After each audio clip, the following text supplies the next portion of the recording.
আপনাকে কি রাত্রে বারবার পেচ্ছাপ করতে যেতে হয়? রাত্রে পেচ্ছাপ করতে যাওয়ার জন্য বারবার ঘুম ভেঙে যায়? রাত্রিতে পেচ্ছাপ করতে উঠলেন, অনেকক্ষণ চেষ্টা করে কিছুটা ফোঁটা ফোঁটা পেচ্ছাপ হলো এবং পেচ্ছাপ করে এসে বিছানায় লেপ চাপা দিতেই আবার মনে হলো বোধহয় আরও একটু পেচ্ছাপ করতে গেলে ভালো হতো। আর এই বয়সে এসে একবার ঘুম ভেঙে গেলে আরেকবার ঘুম আসা খুবই কঠিন। ফলে আপনার কি সকালে উঠে খুবই ক্লান্ত এবং অবসন্ন লাগে এবং কোনো কিছু কাজে মন বসে না? অনেক সময় দিনে সেরকম কিছু বোঝা না গেলেও রাত্রিতে বারবার পেচ্ছাপের চাপ অনুভব হয়। তাহলে সাবধান, এই সমস্যাগুলো আপনার যদি পরিচিত মনে হয় তাহলে এই ভিডিওটি আপনার জন্য অত্যন্ত গুরুত্বপূর্ণ। নমস্কার, আমি শান্তনু হালদার। আজকে আলোচনা করব রাত্রিতে ঘন ঘন পেচ্ছাপ বা পেচ্ছাপের চাপ ধরে রাখতে না পারার কারণ কি এবং কিছু কার্যকরী হোমিওপ্যাথিক ওষুধের সম্বন্ধে।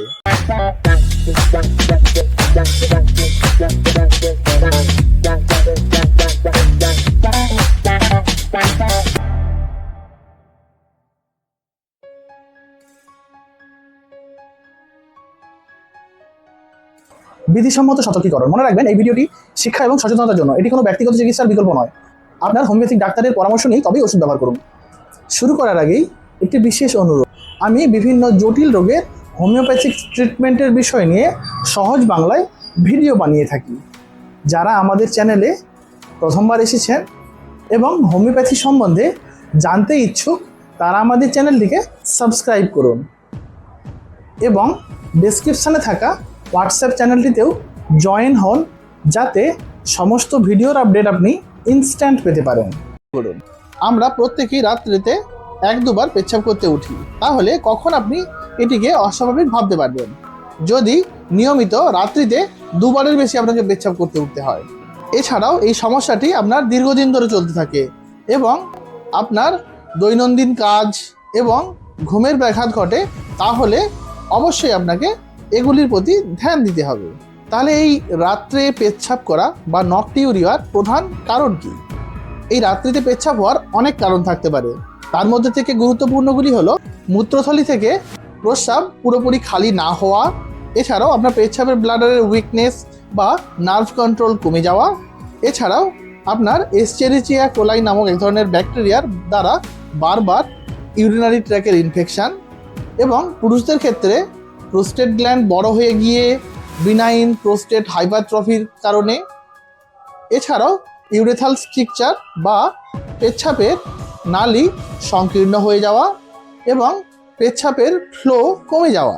এছাড়াও মহিলাদের ক্ষেত্রে বিভিন্ন হরমোনাল পরিবর্তন, বিশেষত মেনোপজ বা মাসিক বন্ধ হয়ে যাওয়ার পরে মহিলাদের শরীরে যে বিভিন্ন চেঞ্জেস ঘটে তার জন্য, এছাড়াও প্রেগনেন্সি এবং নর্মাল ডেলিভারির কারণে পেলভিক ফ্লোর মাসেলসের দুর্বলতা, বারবার পেচ্ছাপ করতে যাওয়ার অভ্যাস বা অনেকক্ষণ পেচ্ছাপ চেপে ধরে রাখার অভ্যাস, যেটি মহিলাদের ক্ষেত্রে আমরা লক্ষ্য করেছি যে ওনারা বাইরে বেরোলে প্রপার হাইজিনযুক্ত বাথরুমের ব্যবস্থা না থাকার কারণে ওনারা জল কম খান এবং অনেকক্ষণ ধরে পেচ্ছাপ চেপে রাখে।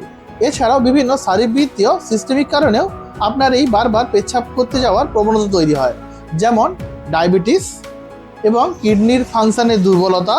এছাড়াও কিছু কিছু ক্ষেত্রে হার্টের সমস্যার কারণে যদি আপনার শরীরে বেশি পরিমাণে ফ্লুইড জমতে থাকে তাহলেও আপনার বারবার পেচ্ছাপ করতে যাওয়ার আর্জ তৈরি হয়। এছাড়াও হাই ব্লাড প্রেশারের জন্য ব্যবহৃত কিছু ডায়োরিটিক, যেমন হাইড্রোক্লোরিথাজাইড, এই টাইপের ডিউরিটিকের কারণেও আপনার বারবার পেচ্ছাপ হওয়ার আর্জ তৈরি হতে পারে। এছাড়াও কিছু লাইফস্টাইল বা অভ্যাসজনিত কারণে, যেমন সন্ধ্যার পর বেশি পরিমাণে জল খাওয়া, রাত্রিতে চা, কফি এবং অত্যধিক অ্যালকোহল পান করা, রাত্রিতে ঘুমানোর আগে অনেকক্ষণ মোবাইল ব্যবহার করা, এছাড়াও স্ট্রেস, দুশ্চিন্তা এবং অনিয়মিত ঘুমের কারণেও আপনার রাত্রিতে বারবার পেচ্ছাপ করতে উঠতে হতে পারে। তাহলে চলুন এই প্রবলেমগুলোর কিছু খুবই কার্যকরী হোমিওপ্যাথিক ঔষধের সম্বন্ধে আজকে আমরা জেনে নিই। পেচ্ছাপের সমস্যা বললেই আমাদের প্রথমেই কয়েকটা মেডিসিনের কথা মাথায় আসে। আমরা এই ঘন ঘন পেচ্ছাপের সমস্যাটি দুটো স্টেপে সলভ করব। প্রথমে আমরা চেষ্টা করব যে শরীরে যেন মাত্রাধিক জল না স্টোর করে। তো তার জন্য হোমিওপ্যাথিতে খুব কার্যকরী একটি মেডিসিন আছে, যেটির নাম সলিডাগো ভিরুলিয়া। এই সলিডাগো ভিরুলিয়াকে হোমিওপ্যাথির ক্যাথিটারও বলা হয়। যদি আপনার পেচ্ছাপের পরেও এরকম মনে হয় যে কিছুটা পেচ্ছাপ রয়েই গেল, মানে জমে থাকার অনুভূতি অনুভব করেন, এছাড়াও একটু পেচ্ছাপ করে এলেন, আবার তারপরে চাপ অনুভব করেন, এই প্রবলেমগুলি সলভ করতে সাহায্য করে। এই সলিডাগো ভিরুলিয়া আপনার শরীর থেকে অতিরিক্ত জল বের করতে অনেকটাই সাহায্য করে। এছাড়াও আপনার পেচ্ছাপ যদি পরিষ্কারভাবে না হয় এবং শেষে জমে থাকার অনুভূতি হয় এবং পেচ্ছাপের পরেও আবার বারবার পেচ্ছাপের চাপ অনুভব হওয়া এবং রাত্রিতে ঘন ঘন পেচ্ছাপ পাওয়া বা নকটিউরিয়ার সমস্যা থাকা এবং প্রস্রাব করতে গেলে আপনার অস্বস্তি বা হালকা জ্বালা জ্বালা অনুভব করা এবং পেশাবের ফ্লো প্রচুর দুর্বল তবে পুরোপুরি একদম স্টপ নয়, এরকম ক্ষেত্রে এই সলিডাগো খুবই কার্যকরী। এছাড়াও বারবার পেচ্ছাপ করতে যাওয়ার আর্জ এবং অল্প অল্প করে যদি আপনার পেচ্ছাপ হয়, এই মতো পরিস্থিতিতে এই সলিডাগো খুবই ভালো কাজ করে। এছাড়াও এই সলিডাগো ভিরুলিয়া আপনার কিডনির আশপাশে ভারী ভাব বা অস্বস্তি, দীর্ঘদিনের ইউরিনারি দুর্বলতা, পেশাব ঘোলা বা দুর্গন্ধযুক্ত থাকলে, এছাড়াও কিডনি ব্লাডারের ড্রেনেজ দরকার এমন কেসে খুবই ভালো কাজ করে। এছাড়াও পুরুষদের বিনাইন প্রোস্টেট হাইপারপ্লাসিয়া বা প্রোস্টেট বড় হয়ে যাওয়ার সমস্যার সঙ্গে যুক্ত পেচ্ছাপ পরিষ্কার না হওয়া, রাত্রিতে বারবার পেচ্ছাপ হওয়া এবং ব্লাডার ইরিটেশনের ক্ষেত্রে এই সলিডাগো খুবই কার্যকর। এছাড়া এই সলিডাগোর খুব জেনারেল ইন্ডিকেশনগুলি হলো দীর্ঘদিনের ইউরিনারি সমস্যা এবং বারবার ইনফেকশন বা ইনফ্লেমেশনের ইতিহাস এবং যদি আপনার পুরো ইউরিনারি সিস্টেম স্ট্রেসফুল হয়ে যায় এবং বয়সজনিত ব্লাডার কিডনি ফাংশনের উইকনেস, এইসবের ক্ষেত্রে সলিডাগো ভিরুলিয়া খুবই একটি কার্যকরী মেডিসিন। তাহলে আমরা এই কেসে সলিডাগো ভিরুলিয়া মাদার টিংচার সকালে একবার 20 ফোঁটা গরম জলের সাথে মিশিয়ে খালি পেটে খাবো এবং সন্ধ্যায় 1 কাপ গরম জলের সাথে মিশিয়ে 20 ফোঁটা চায়ের মতো খাবো। এরপর আমরা একটি মিক্সচার বানিয়ে নেব। এই মিক্সচারে আমরা প্রথমে ব্যবহার করব সবল সেলুলাটা মাদার টিংচার। 15ই মে 2024-এ সুইস জার্নাল ফ্রন্টিয়ার্সে প্রকাশিত গবেষণায় দেখা গেছে সবল সেলুলাটা এবং আর্টিকা ডায়োইকা একসাথে প্রোস্টেট গ্ল্যান্ডের কোষের অস্বাভাবিক বৃদ্ধি কমাতে, প্রোস্টেট গ্ল্যান্ডের ইনফ্লেমেশন এবং খুবই কার্যকরী একটি মিক্সচার। তাই এই কম্বিনেশনটি সিমটম কন্ট্রোলে মডার্ন রিসার্চে বৈজ্ঞানিকভাবে খুবই যুক্তিসঙ্গত।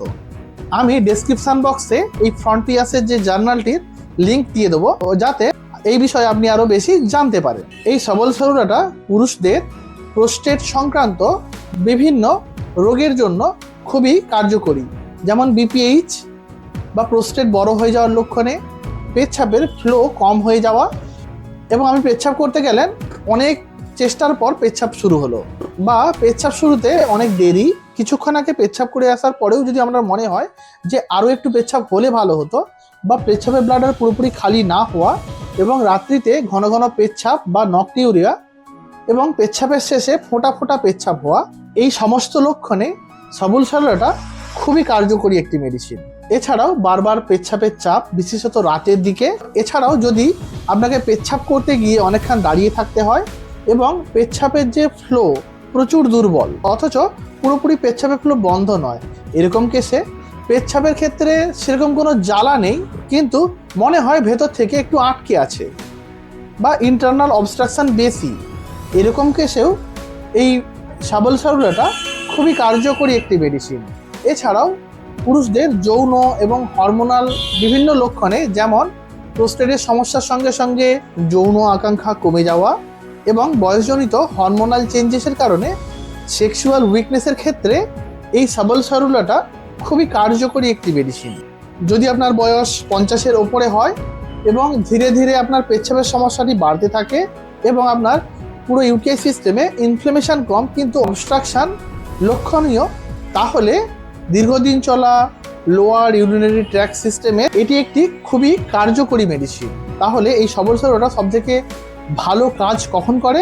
যখন আপনি মাইল্ড টু মডারেট আপনার বিনাইন প্রোস্টেট হাইপারপ্লাসিয়া হয়েছে, এছাড়াও তার সাথে সাথে রাত্রিতে পেচ্ছাপ এবং পেচ্ছাপের যে ফ্লোটা আছে সেটা প্রচুর কম এবং পেচ্ছাপ করে এলেন কিন্তু তারপরে মনে হলো যে কিছুটা পেচ্ছাপ জমে আছে সেক্ষেত্রে, এবং এর সাথে সাথে ফাংশনাল অবস্ট্রাকশনের মতো সৃষ্টি হয়েছে, এছাড়া আলফা ব্লকার সহ্য করতে পারছে না বা সাপোর্ট দরকার, সেক্ষেত্রে এই সবল সেলুলাটা একটি খুবই কার্যকরী মেডিসিন।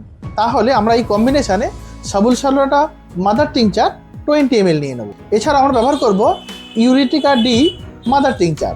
এই মাদার টিংচার আপনার মূত্র এবং ইউরিনারি সিস্টেমে গন্ডগোলের কারণে বারবার পেচ্ছাপ করতে যাওয়ার আর্জ এবং রাত্রিতে ঘন ঘন পেচ্ছাপ, বিশেষত প্রোস্টেট এবং মেটাবলিক কারণে যদি আপনার রাত্রিতে ঘন ঘন পেচ্ছাপ হয় এবং পেচ্ছাপ করে আসার পরেও পুরোপুরি সন্তুষ্ট না হওয়া, পেচ্ছাপের সঙ্গে হালকা বার্নিং সেন্সেশন বা জ্বালা জ্বালা অনুভব কোনো ইনফেকশন ছাড়াই, ইউরিনারি সিস্টেমে কনজেশন বা ব্লকেজের অনুভূতি, এছাড়াও পুরুষদের প্রোস্টেট এনলার্জমেন্টের সাথে যুক্ত ফ্রিকোয়েন্সি, নকটুরিয়া, ব্লাডার ইরিটেশন, এরকম ক্ষেত্রে যেখানে আগে ব্যবহার করা সবল সারোটা কিছুটা কাজ করছে কিন্তু কনজেশন এবং ফ্রিকোয়েন্সি পুরোপুরিভাবে কমছে না, এমন কেসে খুবই সাপোর্টিভ। এছাড়াও আর্লি ফাংশনাল বিপিএইচ এর ক্ষেত্রে এই ইউরিটিকা ডি খুবই উপকারী একটি মেডিসিন। এছাড়াও আপনার মেটাবলিক এবং ইউরিক অ্যাসিড সংক্রান্ত লক্ষণ যেমন হাই ইউরিক অ্যাসিড, গেঁটে বাত এবং জয়েন্ট পেনের সাথে প্রস্রাবের সমস্যা এবং মেটাবলিক লোড অত্যধিক বেশি, কিডনি ব্লাডারে ড্রেনেজ দরকার, এমন পরিস্থিতিতে এই ইউরিটিকা ডি খুবই কার্যকরী। এছাড়াও এই পেচ্ছাপের প্রবলেমগুলোর সাথে সাথে যদি আপনার আর্টিকেরিয়ার মতো চুলকানি বা হঠাৎ জ্বালা শুরু হয়, সেক্ষেত্রে এই ইউরিটিকা খুবই কার্যকরী একটি মেডিসিন। ত্বকের সমস্যা এবং আপনার ইউরিনারি কনজাকশন যদি একসাথে থাকে, সেক্ষেত্রে এই মেডিসিনটি খুবই কার্যকরী। ইউরিনের কনজেশন আছে এমন একটি কেস যার ইনফ্লামেশনের টেন্ডেন্সি কম কিন্তু কনজেশন খুবই বেশি, বয়সজনিত ফাংশনাল উইকনেস এবং ড্রেনেজ রিমেডি হিসেবে ব্যবহার করার জন্য সুযোগ্য। তাহলে আমরা এই কম্বিনেশনে ব্যবহার করে নেব ইউরিটিকা ডি মাদার টিংচার। তাহলে এই কম্বিনেশনটি আমরা সকালে 20 ফোঁটা, দুপুরে 20 ফোঁটা এবং রাত্রিতে 20 ফোঁটা 1 কাপ গরম জলের সাথে মিশিয়ে দিনে 3 বার চায়ের মতো ব্যবহার করব। এছাড়াও আপনি রিসেন্ট বা হিস্টোরিক্যালি বারবার ইউটিআই ইনফেকশানে ভুগে থাকেন এবং তারপরে আপনার এই বারবার পেচ্ছাপ করতে যাওয়ার সমস্যা বা পেচ্ছাপ ধরে রাখতে না পারার সমস্যা তৈরি হয়ে থাকে, তাহলে ব্যবহার করবেন ক্যান্থারিস 200 CH পোটেন্সিতে সকালে 2 ফোঁটা এবং সন্ধ্যেবেলা 2 ফোঁটা। এটি আপনি 21 দিন ব্যবহার করবেন। তাহলে আপনি এই বারবার পেচ্ছাপ করতে যাওয়া বা পেচ্ছাপ ভালোভাবে পরিষ্কার না হওয়া বা অল্প অল্প করে পেচ্ছাপ হওয়া, এই সমস্যাগুলি মুক্তি পেতে আপনি ব্যবহার করুন স্যালুডাগো ভিরুলিয়া মাদার টিংচার 20 ফোঁটা করে সকালে এবং সন্ধ্যাবেলা 1 কাপ গরম জলের সাথে মিশিয়ে। এছাড়া সাবল সারুলাটা এবং আর্টিকা ডি মাদার টিংচার সমপরিমাণে মিশিয়ে সকালে 20 ফোঁটা, দুপুরে 20 ফোঁটা এবং রাত্রিবেলা 20 ফোঁটা, এবং তার সাথে বারবার যদি ইউটিআই ইনফেকশনে ভোগেন সেক্ষেত্রে ব্যবহার করুন ক্যান্থারিস 200 CH পোটেন্সিতে সকালে 2 ফোঁটা এবং সন্ধ্যাবেলা 2 ফোঁটা খালি পেটে খাবেন। আপনি এটি 1 মাস ব্যবহার করে দেখুন। যদি আপনার সিমটমগুলি উন্নতি ঘটে তাহলে আপনি এটিকে আরও 4 মাস ব্যবহার করুন, আপনার এই প্রবলেমগুলি কমে আসবে। এবং এই ওষুধটি ব্যবহার করে কেমন কি ফলাফল হলো নিচে কমেন্ট করে জানাতে ভুলবেন না। এই ভিডিওটি ভালো লাগে থাকলে এই ভিডিওটি লাইক করুন এবং আপনার আরও যদি কোনো প্রশ্ন থেকে থাকে এবং কি বিষয়ে আপনি ভিডিও দেখতে চান সেটি আমাদেরকে কমেন্ট করে অবশ্যই জানাবেন। এইরকমই নলেজেবল হোমিওপ্যাথি সম্বন্ধে ভিডিও দেখতে আমাদের চ্যানেলটিকে লাইক, শেয়ার, সাবস্ক্রাইব করে থাকুন। নববর্ষের আপনাদেরকে অগ্রিম অনেক শুভেচ্ছা। এখন সবাই ভালো থাকবেন, সবাইকে ভালো রাখবেন। বাই।